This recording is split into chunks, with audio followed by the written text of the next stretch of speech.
Renungan malam sebelum tidur. Sahabat Kristus, semua orang sebenarnya bisa membuat renungan kehidupan yang berasal dari peristiwa-peristiwa yang terjadi dalam kehidupan keseharian. Contohnya, saya mau berkisah tentang semangkuk bakmi panas. Kisah ini diawali dari pertengkaran dalam keluarga. Seperti remaja pada umumnya yang merasa paling benar dan tidak mau dinasehati atau diajar-ajari oleh orang tuanya.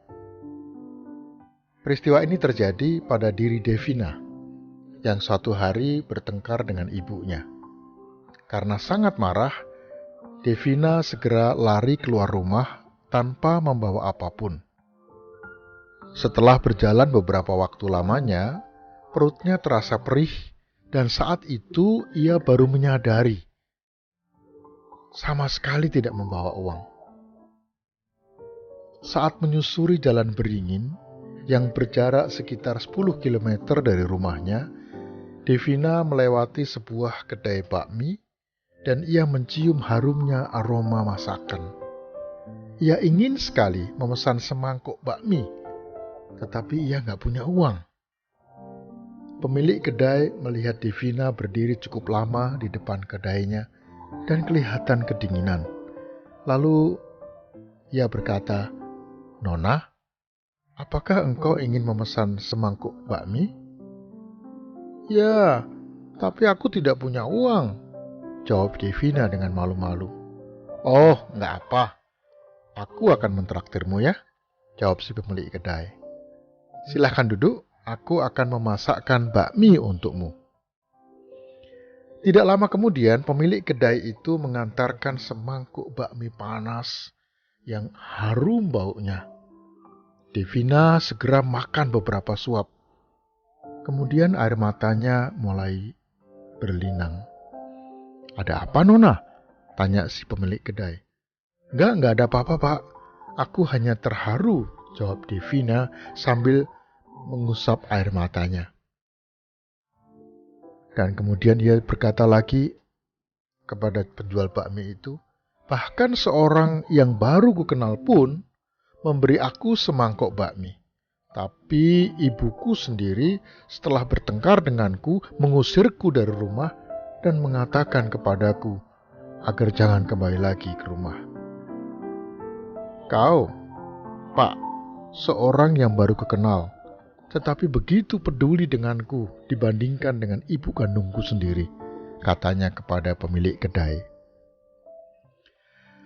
Pemilik kedai itu setelah mendengar perkataan Devina, menarik nafas panjang dan berkata, "Nona, mengapa kamu berpikir seperti itu? Renungkan hal ini. Aku akan memberimu semangkuk bakmi dan kau begitu terharu. Ibumu telah memasak bakmi dan nasi untukmu saat kau kecil sampai saat ini. Mengapa kamu tidak bisa berterima kasih kepadanya dan kau malah bertengkar dengannya?" Devina terhenyak mendengar hal tersebut. Mengapa aku tidak berpikir tentang hal itu ya?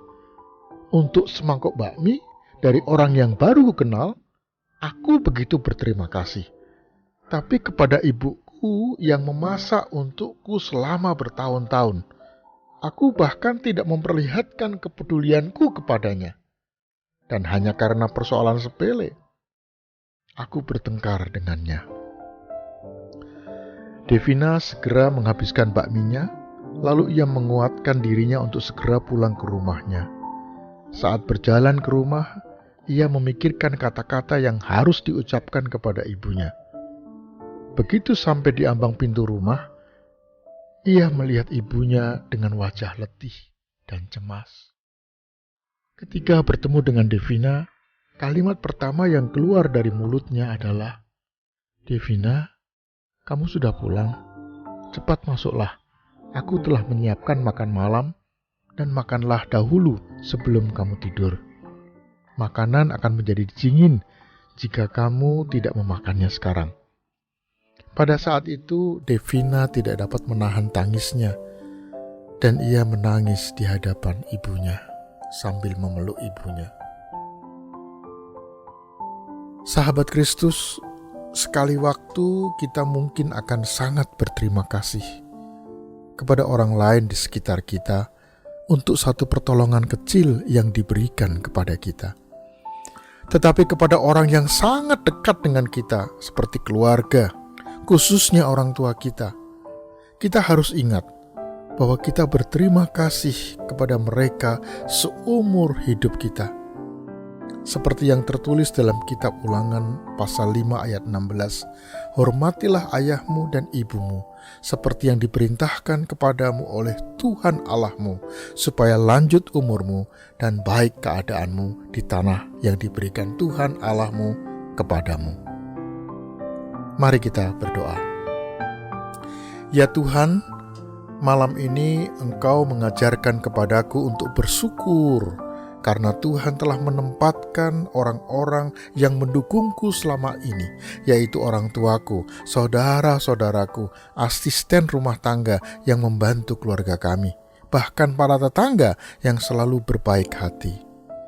Jika Tuhan esok kembali membangunkan aku, maka aku akan menemui mereka dan berterima kasih. Amin.